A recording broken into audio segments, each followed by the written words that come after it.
ಪ್ರತಿಯೊಂದು ಮನುಷ್ಯನ ಬಾಡಿನಲ್ಲಿರೋ ಪ್ರತಿಯೊಂದು ಇಂಡಿವಿಜುವಲ್ ಸೆಲ್ನಲ್ಲೂ ಇರೋ DNA ಪ್ರತಿದಿನವೂ ಡೂಪ್ಲಿಕೇಟ್ ಆಗುತ್ತೆ, ಅದರ ಕಾಪಿ ನಡೀತಾ ಇರುತ್ತೆ.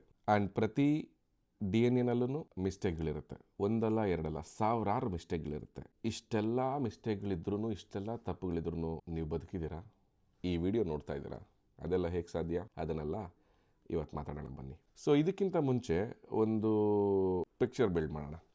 ಈಗ ನಾವು ಪ್ರತಿ ಸಲಿನೂ DNA ರೆಪ್ರೆಸೆಂಟ್ ಮಾಡಬೇಕಾದ್ರೆ ಅಕ್ಷರಗಳಲ್ಲಿ ರೆಪ್ರೆಸೆಂಟ್ ಮಾಡ್ತೀವಿ. ಸೊ ಒಂದು DNA ಸ್ಟ್ರ್ಯಾಂಡಲ್ಲಿ ಆ ಥರ 3 ಕೋಟಿಯಷ್ಟು ಅಕ್ಷರಗಳಿರುತ್ತೆ. ಅದನ್ನು ನಾವೇನಾದರೂ ಬುಕ್ ಲೆಕ್ಕದಲ್ಲಿ ಪ್ರಿಂಟ್ ಮಾಡಿದ್ರೆ ಒಂದು ಲೈಬ್ರರಿನೇ ತುಂಬಿಡ್ಬೋದು. ಸೊ ಸೈಂಟಿಸ್ಟ್ ಎಲ್ಲ ಏನು ಪ್ಲ್ಯಾನ್ ಮಾಡಿದ್ರು ಅಂದರೆ, ಓಕೆ, ಈಗ ನಮಗೆ DNA ಸೆಲ್ ಒಳಗಡೆ ರೆಪ್ಲಿಕೇಟ್ ಆಗುತ್ತೆ ಅಂತ ಗೊತ್ತು, ಅದರ ಪಾಡಿಗೆ ಅದು ಡಿವೈಡ್ ಆಗುತ್ತೆ ಸೆಲ್ಫ್ ಆಗಿ ಅಂತ ಗೊತ್ತು. ಸೊ ಅದನ್ನು ಸೆಲ್ಲಿಂದ ಹೊರಗಡೆ ತೆಗೆದ್ರೆ outside the cellular membrane divide ಆಗುತ್ತಾ ಅಂತ ಟ್ರೈ ಮಾಡೋದಕ್ಕೋಸ್ಕರ ತೊಗೊಂಬಂದು ಟ್ರೈ ಮಾಡಿದ್ರು. There was a very successful experiment and they published. ಅದರ ಪೇಪರ್ ಕೂಡ ಪಬ್ಲಿಷ್ ಆಗಿದೆ. ಬಟ್ ಅದರಲ್ಲಿ ಒಂದು ಕ್ಯಾಚ್ ಇದೆ. ಅವರೇನು ಅಂತಂದರೆ, ಈಗ ಸೆಲ್ಲಲ್ಲಿ DNA ನಾವು ಸೆಲ್ಲಿಂದ ಹೊರಗಡೆ ತೊಗೊಂಬಂದು ರೆಪ್ಲಿಕೇಟ್ ಮಾಡಿದ್ರು ರೆಪ್ಲಿಕೇಟ್ ಆಗುತ್ತೆ. ಆದರೆ ಅದು ಅದ್ರ ಪಾಡಿಗೆ ಅದು ಕರೆಕ್ಟಾಗಿ ರೆಪ್ಲಿಕೇಟ್ ಆಗುತ್ತೆ. ಬಟ್ 10,000 ರೆಪ್ಲಿಕೇಶನ್ ನಂತರ ಒಂದು ಮಿಸ್ಟೇಕ್ ಆಗುತ್ತೆ. ಅಂದರೆ ಪ್ರತಿ 10,000 ರೆಪ್ಲಿಕೇಶನಲ್ಲಿ ಒಂದು ಲೆಟರ್ ಮಿಸ್ಟೇಕ್ ಆಗುತ್ತೆ. ಅಂದರೆ ಇನ್ನು 3 ಕೋಟಿ ಲೆಟರ್ಸಲ್ಲಿ ಹತ್ತತ್ರ 3 ಲಕ್ಷದಷ್ಟು ಮಿಸ್ಟೇಕ್ ಆಗುತ್ತೆ. 10,000ಕ್ಕೆ 1 ಅಂದರೆ 3 ಕೋಟಿಗೆ 3 ಲಕ್ಷದಷ್ಟು ಮಿಸ್ಟೇಕ್. ಒಂದು ಸೆಲ್ಲಲ್ಲಿ 3 ಲಕ್ಷ ಮಿಸ್ಟೇಕು ಅಂತಂದರೆ ಇಡೀ ಬಾಡಿನಲ್ಲಿ ಎಷ್ಟು ಮಿಸ್ಟೇಕ್ಸ್ ಇರಬಾರ್ದು. ಅಷ್ಟು ಮಿಸ್ಟೇಕ್ಸ್ ಇದ್ಕೊಂಡು ಬದುಕುತ್ತಾ ಜೀವ ಹುಟ್ಟಕ್ಕೆ ಮುಂಚೆನೇ ಸತ್ತೋಗಿರುತ್ತೆ. ಇಲ್ಲೇ ಇರೋದು ಕ್ಯಾಚು.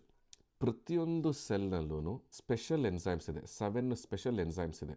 ಅದು ಇಡೀ DNA ಸಣ್ಣ ಎವ್ರಿ ಇಂಚ್ ಆಫ್ DNA ಸ್ಟ್ರ್ಯಾಂಡ್ಗೂ ಹೋಗಿ ಅಲ್ಲಿ ಮಿಸ್ಟೇಕ್ಸ್ ಇತ್ತು ಅಂತ ಐಡೆಂಟಿಫೈ ಮಾಡಿ, ಕಟ್ ಮಾಡಿ, ತೆಗೆದು ಕರೆಕ್ಟಾಗಿರೋದನ್ನು ರಿಪ್ಲೇಸ್ ಮಾಡಿ they will move along.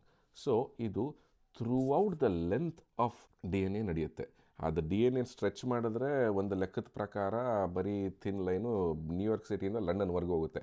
So ಇಷ್ಟು ಎಲ್ಲ ಲೆಂತಲ್ಲೂ DNA ಅದು ಹೋಗಿ ಫಿಕ್ಸ್ ಮಾಡಿ, ಇದೆಲ್ಲ ಫಿಕ್ಸ್ ಆದ ನಂತರ ಸೆಲ್ ಡಿವೈಡ್ ಆಗುತ್ತೆ. ಅದಾಗೋವರೆಗೂ ಸೆಲ್ ಡಿವೈಡ್ ಆಗಲ್ಲ. ಇದನ್ನು ಯಾವ ಥರ ಕಮ್ಯುನಿಕೇಟ್ ಮಾಡ್ತಾರೆ? ಸೆಲ್ ಒಳಗಡೆ ಇರೋ ಕಮ್ಯುನಿಕೇಷನ್, ಯಾಕೆಂದರೆ ನ್ಯೂರಾನ್ಸ್ ಇಲ್ಲ, ಬ್ಲಡ್ ವೆಸಲ್ಸ್ ಇಲ್ಲ, ನಿಮಗೆ ಬ್ರೈನ್ ಇಲ್ಲ. ಸೊ ಈ ಕಮ್ಯುನಿಕೇಷನ್ ಹೇಗಾಗುತ್ತೆ ಅನ್ನೋದು ಇದುವರೆಗೂ ಸೈಂಟಿಸ್ಟ್ಗೆ ಅರ್ಥ ಮಾಡ್ಕೊಳಕ್ಕಾಗಿಲ್ಲ. ಅವ್ರು ಹೇಳೋದೇನೆಂದರೆ, ನಮಗೆ ಗೊತ್ತಿಲ್ಲದಿರೋ ಸೆಲ್ ಒಳಗಡೆ ಏನೋ ಒಂದು ದೊಡ್ಡ ಕಮ್ಯುನಿಕೇಷನ್ ನಡೀತಾ ಇದೆ, ಅದು ನಮಗೆ ಇನ್ನೂ ಅರ್ಥ ಮಾಡ್ಕೊಳಕ್ಕಾಗಿಲ್ಲ. And that is one of the most exciting questions in biology right ನಾವು. ಅದೆಲ್ಲ ಇರಲಿ, ನಿರಂಜನ್, ಇದೆಲ್ಲ ಆಗುತ್ತಲ್ಲ, ಏನು ಸೆಲ್ಲು ಅದ್ರ ಪಾಡಿಗೆ ಅದು ಡುಪ್ಲಿಕೇಟ್ ಆಗ್ತಾ ಎಲ್ಲ ಕರೆಕ್ಟಾಗಿ ನಡೆದ್ರೆ ಏನು ಮಿಸ್ಟೇಕ್ ಆಗೋದೇ ಇಲ್ವಾ? ಆಗುತ್ತೆ. ಆ ಮಿಸ್ಟೇಕ್ ಆದಾಗ ಯಾವಾಗಾದರೂ ಒಂದು ಸೆಲ್ಲಲ್ಲಿ ಇದೇನಾದರೂ ಎಲ್ಲ ಮಿಸ್ಟೇಕ್ಸು ತಪ್ಪುಗಳು ಫಿಕ್ಸ್ ಆಗೋಕ್ಕೆ ಮುಂಚೆನೇ ಸೆಲ್ ಏನಾದರೂ ಡಿವೈಡ್ ಆದರೆ ನಿಮಗೆ you will have a wrong cell, ಅಂದರೆ ಹಾರ್ಮ್ಫುಲ್ ಸೆಲ್, ರೋಗ್ ಸೆಲ್ ಅಂತ ಹೇಳ್ತಾರೆ. ಆ ಸೆಲ್ನ ಯು ವಿಲ್ ಹ್ಯಾವ್ ಯುವರ್ ಬಾಡಿನಲ್ಲಿರೋ ಆ್ಯಂಟಿಬಾಡಿಗಳೇನಿರುತ್ತೆ, ಆ್ಯಂಟಿಬಾಡಿಗಳು ಪೆಟ್ರೋಲ್ ಮಾಡ್ತಾ ಇರ್ತವೆ. ಇಂಥವು ನನ್ನ ಮಗನಾದರೂ ಸರಿಲ್ದಿರೋರು ಸಿಕ್ಕಿದ್ರೆ ಸಾಕು ಅಂತ ಅಂದ್ಕೊಂಡು they will capture it and they will destroy it. ಅದೇ ಈಗ DNA ಫಿಕ್ಸ್ ಮಾಡೋಕ್ಕಾಗಲಿಲ್ಲ, ಡೂಪ್ಲಿಕೇಟ್ ಆಗೋಯ್ತು. ಆ ಡೂಪ್ಲಿಕೇಟ್ ಆಗಿದ್ದನ್ನು ನಿಮ್ಮ ಇಮ್ಯೂನ್ ಸಿಸ್ಟಮ್ ಕ್ಯಾಚ್ ಮಾಡೋಕ್ಕಾಗಿಲ್ಲ, ಆವಾಗ ಆಗೋದೇ ಕ್ಯಾನ್ಸರ್. ಆ ಕ್ಯಾನ್ಸರ್ ಗಡ್ಡೆ ಡಿವೈಡ್ ಆಗಿ ದೊಡ್ಡದಾಗಿ, ಅದೇ ಕ್ಯಾನ್ಸರ್ ಏನು ಅಂತಂದರೆ it is a group of cells with wrong DNA sequence. ಇದೆಲ್ಲ ಇರಲಿ ನಿರಂಜನ್, ಇಷ್ಟೆಲ್ಲ ಮಾತಾಡ್ತೀಯಲ್ಲಪ್ಪ, ಇದರಿಂದ ನಮಗೇನಪ್ಪ ಯೂಸು ಅಂದರೆ, ಈಗ ನಾವೆಲ್ಲ ಇಷ್ಟೆಲ್ಲ ಅರ್ಧಗಾಡ್ಕೊಂಡು ಬರೆದಾಡ್ಕೊಂಡು ಏನೋ ದೊಡ್ಡ ಕಷ್ಟಗಳು, ಏನೋ ತಪ್ಪುಗಳು, ಏನೋ ಮಾಡಿಬಿಡ್ವಿ ಅಂತ ಓಡಾಡ್ತಿರ್ತೀವಿ ಜೀವನದಲ್ಲಿ.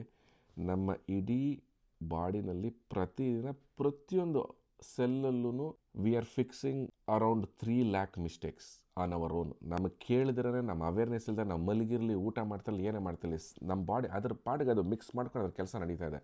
ಸೊ ಇಲ್ಲಿ ಯಾವನಾದರೂ ಅಯ್ಯೋ ಹಂಗೆ ಹಿಂಗೆ ಇಂಥ ಮಿಸ್ಟೇಕ್ ಆಗಿ ಹಿಂಗೆ ತಪ್ಪಾಗಿತ್ತು, ಲೈಫೇ ಹಾಳಾಗೋಯ್ತು ಅಂದರೆ, ಗುರು, ನಿನ್ನ ಬಾಡಿನಲ್ಲಿ ನಡೀತಾ ಇರೋ ಇಂಥ ಮ್ಯಾಜಿಕ್ಕಿನ ಎಕ್ಸಾಂಪಲ್ ತಗೋ. You should always fix your things and move on. ಇದೇ ಥರ ಇಂಟ್ರೆಸ್ಟಿಂಗ್ ವೀಡಿಯೋಗಳಿಗೆ ಸಬ್ಸ್ಕ್ರೈಬ್ ಮಾಡಿ. ಮತ್ತೆ ಸಿಗೋಣ. ನಮಸ್ಕಾರ.